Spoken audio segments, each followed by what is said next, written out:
할렐루야. 우리 양쪽 옆에 있는 분들과 함께 인사하겠습니다. 은혜 안에 승리합시다. 1963년 5월 1일, 저도 태어나지 않았을 때 우리나라 문구류의 새로운 역사를 쓰는 놀라운 일이 일어납니다. 바로 모나미 153 볼펜이 나왔습니다. 모나미는 나의 친구라는 뜻이고 153은 오늘 성경 본문에 나와 있는 153마리 물고기를 뜻합니다. 이 회사를 창립한 송삼석 회장님은 처음부터 사업이 잘 된 건 아니었습니다. 처음에는 회사가 점점 어려워지고 부도의 위기에 처하게 됩니다. 너무 힘들어서 이분이 마음의 각오를 하고 기도원에 올라갑니다. 기도하는 가운데 하나님 앞에 세 가지 잘못한 것이 기억나서 회개를 하죠. 첫째, 주일 성수를 잘 못했습니다. 두 번째, 11조를 떼먹었습니다. 세 번째, 새벽 기도를 드리지 않았어요. 그는 눈물로 회개하고 이제는 하나님 말씀대로 살겠습니다. 그러면 성경을 읽기 시작하는데 오늘 성경 요한복음 21장을 읽습니다. 그러니 요한복음 21장을 읽으면서 베드로가 밤새 고기를 잡지만 헛탕을 치는 모습을 보며 아, 이게 내 모습이구나. 주님의 은혜 없이 사는 것은 이렇게 헛탕을 치는구나 깨닫고, 그러면 말씀에 의지하여 그물을 내렸을 때 그물이 찢어지도록 153마리의 고기가 잡히는 것을 보며 아, 그가 큰 영적 충격을 받고 내가 이제는 하나님의 말씀에 의지하여 사업을 시작해야겠다. 그렇게 각오하고 그는 이제 새로운 마음으로 사업을 시작합니다. 그래서 일본에 가서 어느 한 전시회에 참석을 했는데 당시에 일본에는 볼펜이 있었어요. 우리나라는 볼펜이 없었습니다. 그래서 아, 우리나라에도 볼펜을 만들어야 되겠구나. 그래서 처음에는 볼펜을 만들었는데 이 펜 끝에 볼이 들어가 있잖아요. 근데 그게 생각보다 굉장히 심오한 기술이었던 거예요. 볼펜을 만들었는데 잉크가 줄줄줄 새요. 곤욕을 치릅니다. 우연곡절 끝에 볼펜을 만들었는데 그 볼펜이 바로 이 모나미 153 볼펜. 그 당시에는 이 볼펜이 15원이었습니다. 지금은 300원. 인터넷에서 좀 여러 개를 구입하면 200원까지도 살 수 있습니다. 그로부터 50년이 지나서 2013년 50주년에 이 볼펜이 얼마나 팔렸나 보니까 36억 자루, 전 세계에 이 모나미 볼펜이 36억 자루가 팔렸다고 합니다. 그래요, 어마어마한 숫자가 팔렸죠. 이 송삼석 사장님은 부도 직전에 하나님 앞에 엎드려 기도하며 자신의 잘못을 회개하고 말씀으로 새롭게 출발해서 예수님은 나의 친구, 그러고는 성경대로 그 기적을 체험했던 분이셨습니다.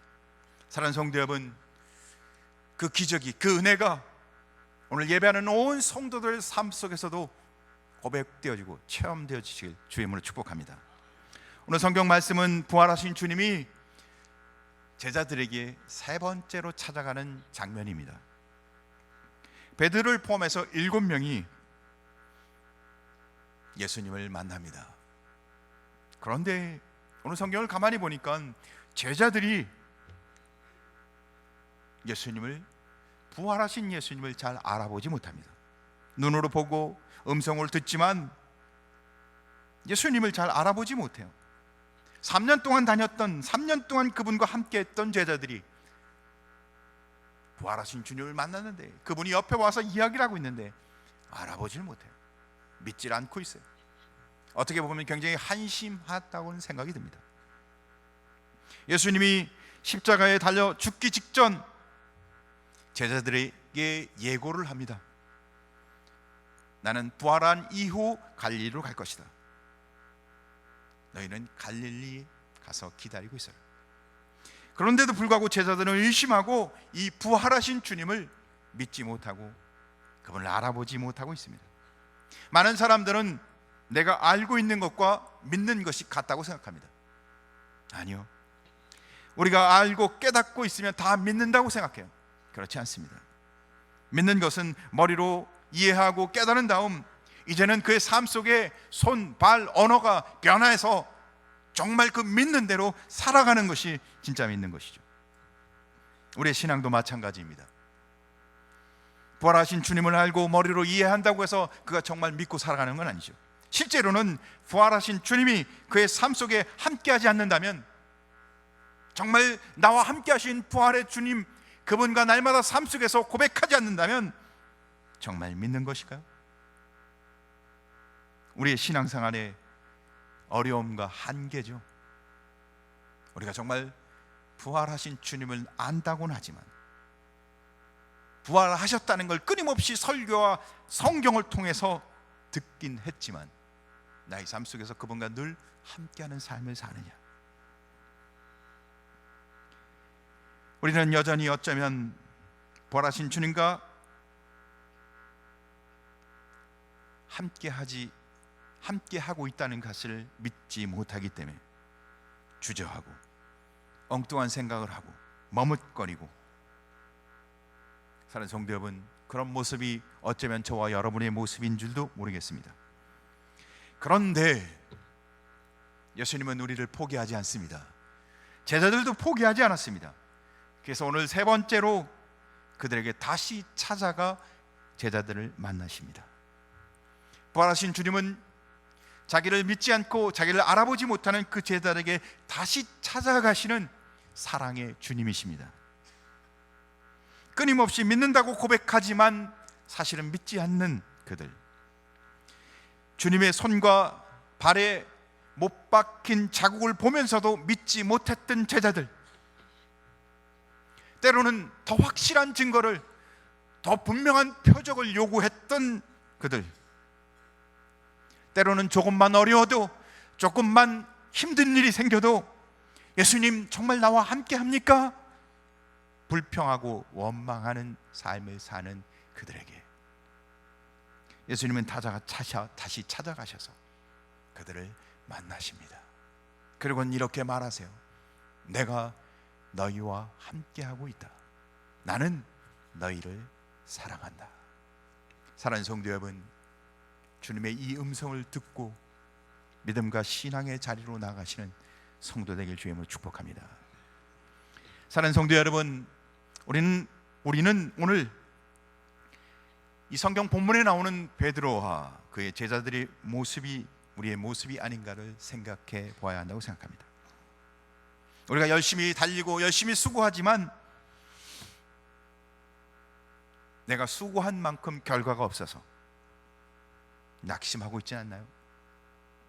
그래서 이제는 에라 모르겠다, 될 대로 되라 심정으로 다시 옛사람 육체 가운데 삶으로 돌아가려고 포기하는 삶을 살고 있지는 않나요? 그러면 우리는 어떻게 하면 오늘 성경에 나와 있는 놀라운 기적, 그 놀라운 은혜를 경험하며 살 수 있을까요? 오늘 말씀을 가지고 함께 은혜를 나누며 우리도 성경에 있는 그 은혜가 우리의 삶 속에 고백되어지시길 주의 이름으로 축복합니다. 첫째, 제자들은 예수님의 말씀에 불순종했습니다. 요한복음 21장 1절을 보면 이렇게 기록합니다.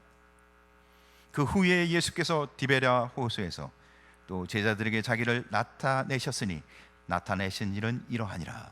오늘 본문을 보니까 그들이 디베랴 호숫가, 이미 갈릴리로 가 있다는 겁니다. 디베랴 호숫가 갈릴리에 가 있는 그들을 예수님이 만나시고 있다는 거예요. 제자들은 예루살렘에서 이제 갈릴리 디베랴 호숫가로 이미 장소를 옮겼다는 것을 우리가 알 수 있습니다. 왜 제자들은 예수님을 예루살렘에서 기다리지 않고 오늘 갈릴리 디베랴 호숫가로 옮겼을까요? 이것은 예수님이 제자들에게 이미 명령하신 대로 그들이 그렇게 행했던 것입니다. 마태복음 28장 10절에 보니까 이렇게 기록합니다. 이에 예수께서 이르시되 무서워하지 말라, 가서 내 형제들에게 갈릴리로 가라 하라, 거기서 나를 보리라 하시니라. 그러니까 예수님은 십자가에 죽기 이전에 제자들에게 미리 명령하셨는데, 너희들은 앞으로 내가 죽더라도 무서워하지 말고 어디로 가 있으라고요? 갈릴리로 가라. 그러면 나를 보게 될 것이다. 제자들은 예수님의 그 명령에 따라서 갈릴리 디베랴 호숫가 갈릴리로 갔던 것이었습니다. 예루살렘을 떠나. 마태복음 28장 16절을 보면 이렇게 기록합니다. 11제자가, 가룟 유다를 뺀 11제자가 갔다는 것이죠. 11제자가 갈릴리에 가서 예수께서 지시하신 산에 이르러, 그러니까 예수님이 지시한 곳은 갈릴리에 있는 어느 산이었어요.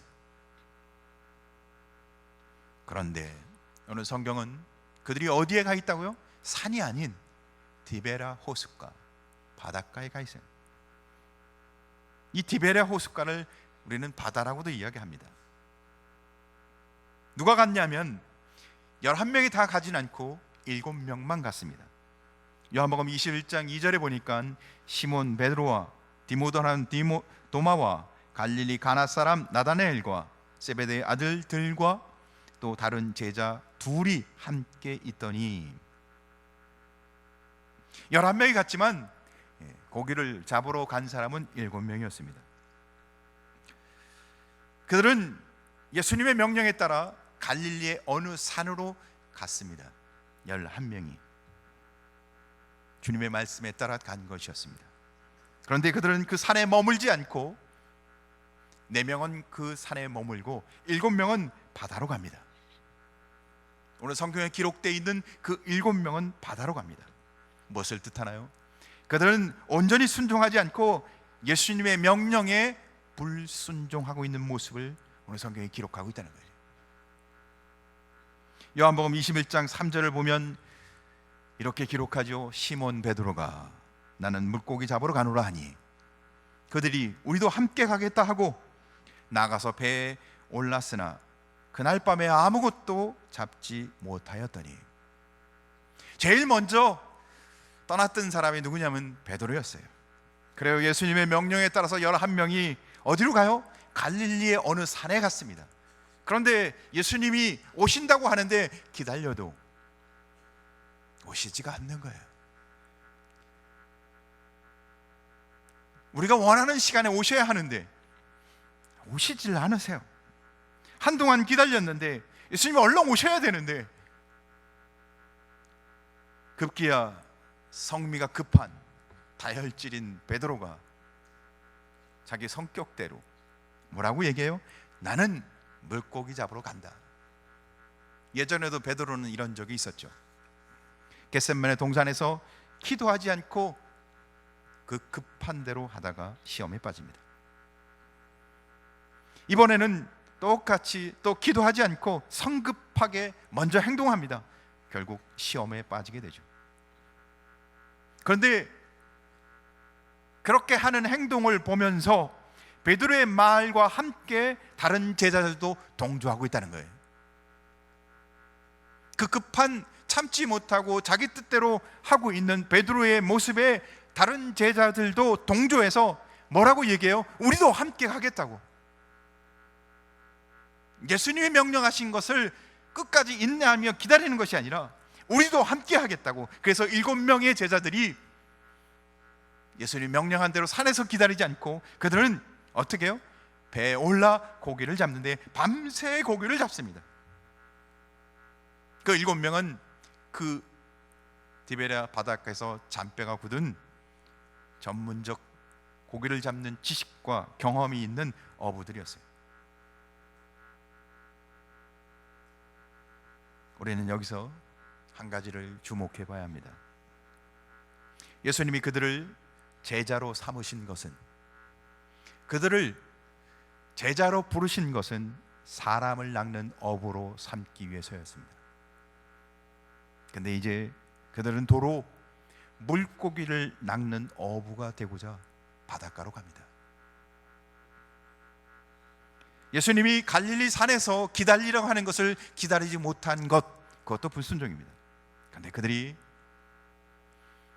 예수님이 그들을 제자로 삼았던 주님이 그들을 3년 동안 훈련시켜서 사람을 낚는 어부, 하나님의 사람으로 만들고자 했는데 그들은 이제 다시 고기를 잡는 사람, 옛사람의 자리로 돌아가고 있다는 거예요.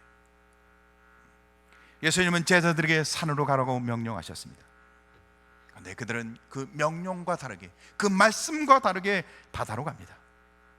사랑하는 성도 여러분, 행여 우리도 예수님의 말씀에 순종하지 않고 자신의 뜻, 자신의 의지에 의해서 다른 곳으로 가고 있지는 않습니까? 요한복음 15장 5절 말씀은 이렇게 기록하고 있습니다.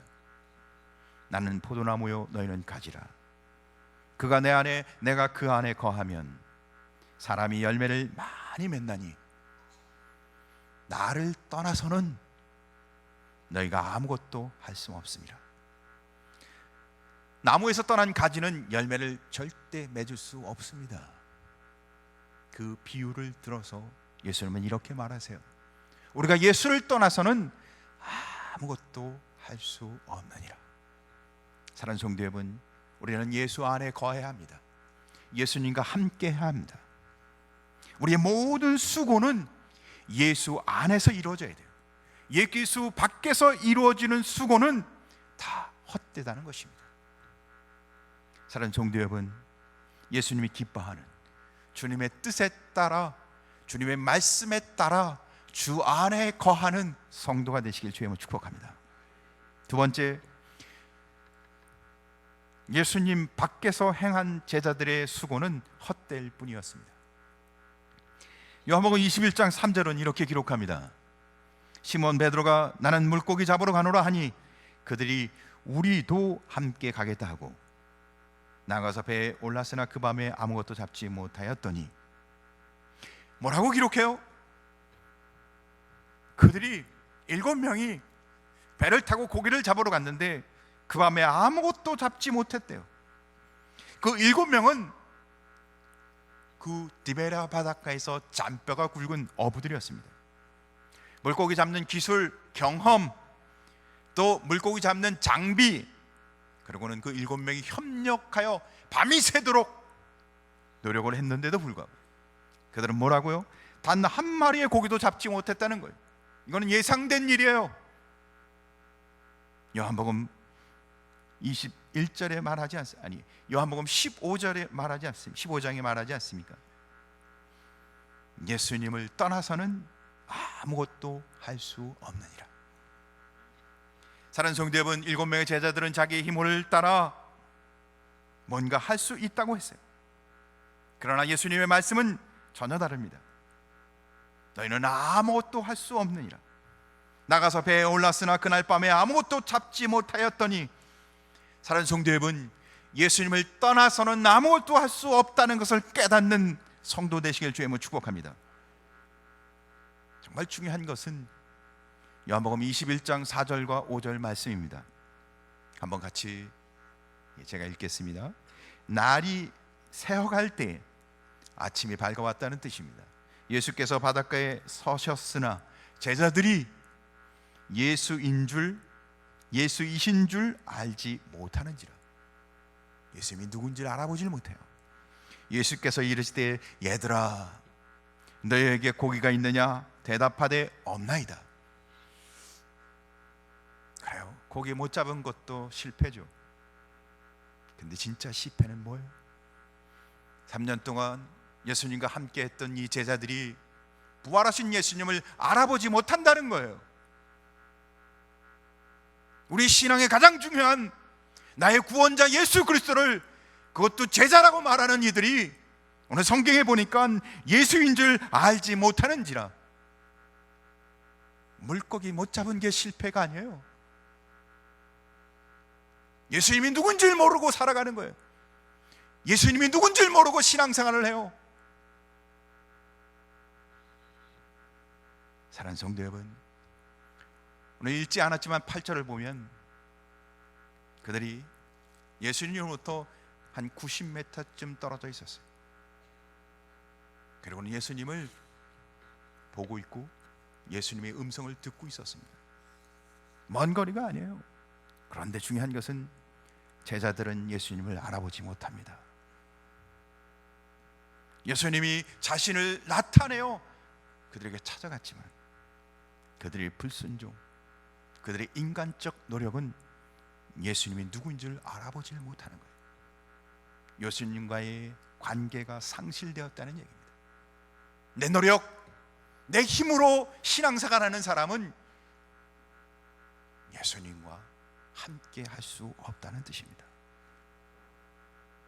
예수님이 그들에게 찾아가서 이렇게 물으십니다. 너희에게 고기가 있느냐? 예수님은 몰랐겠어요? 고기 못 잡은 걸? 다 아셨지만 무슨 뜻이에요? 얘들아, 너희 고기 없지? 네, 없습니다. 아무것도 얻지 못했습니다. 그리고 그들은 정말 중요한 건 뭘 잃어버렸어요? 예수님과의 관계를 상실했습니다. 하나님 예수님의 말씀에 불순종하고 인간적 노력으로 인간적 수고를 했던 그들에게 왔던 결과였던 겁니다. 사랑하는 성도 여러분, 행여 우리도 지금 예수 밖에서 예수님 뜻과 관계없이 헛되이 수고하고 실패의 길을 힘들게 걷고 있지는 않습니까? 예수님을 떠나서 아무것도 할 수 없느니라, 이 말씀이 가슴에 새겨지고 내 입술로 고백되어지는 성도가 되길 주의 이름으로 축복합니다. 우리가 아무리 애쓰고 노력해도 예수 밖에 있으면 그 결과는 비극적이라는 겁니다. 결국은 비극적일 수밖에 없다는 거예요. 사랑하는 성도 여러분, 발걸음을 돌리시기 바랍니다. 예수님의 말씀에 순종하는 자로, 예수님 안에서 수고하고 애쓰는 자로, 그러면 그의 삶에는 은혜가 넘칠 것입니다. 풍성해질 것입니다. 언제 어디서 무슨 일을 하든지 예수 안에서, 말씀 안에서 사는 자는 주님이 함께 하시는 줄 믿으시기 바랍니다. 세 번째, 예수님은 제자들을 회복시켜 주셨습니다. 요한복음 21장 6절 이렇게 기록합니다. 이르시되 그 그물을 배 오른편에 던지라, 그리하면 잡으리라 하시니 이에 던졌더니 물고기가 많아 그물을 들 수 없더라. 그물을 배 오른편에 던지라고 예수님이 주문합니다. 그 바닷가에서 잔뼈가 굵은 어부들에게 고기 잡는 것에서는 그날 밤에 밤새도록 고기를 잡아서 그물을 안 던진 곳이 없는데, 제자들이 이 이야기를 들었을 때 좀 우습지 않았을까요? 아마추어가 와서 전문가에게 조언한 격이 아닐까요? 그물을 배 오른편에 던져라. 그러면 그들은 밤새 제자들 7명은 그물을 왼편에만 던졌을까요? 오른편, 왼편 안 던진 곳이 없어요. 근데 번번이 허탕을 칩니다. 그런데 중요한 것은 제자들은 예수님이 배 오른편에 그물을 던지라 했을 때, 그리고는 그리하면 잡으리라 라고 하신 말씀에 의지하여 그들은 그물을 배 오른편에 던집니다. 왜? 어떤 동기에서 그렇게 던졌는지 성경은 설명하지 않습니다. 중요한 것은 그들은 예수님의 말씀에 순종했다는 겁니다. 그런데 놀라운 일이죠. 그들이 하는 수고가 이제는 예수 안에서의 수고로 바뀌었다는 겁니다. 그들이 말씀에 순종해서 배 오른편에 금을 던지는 순간 그들이 이제는 예수 안에서 수고하고 애쓰는 자로 바뀌었다는 거예요.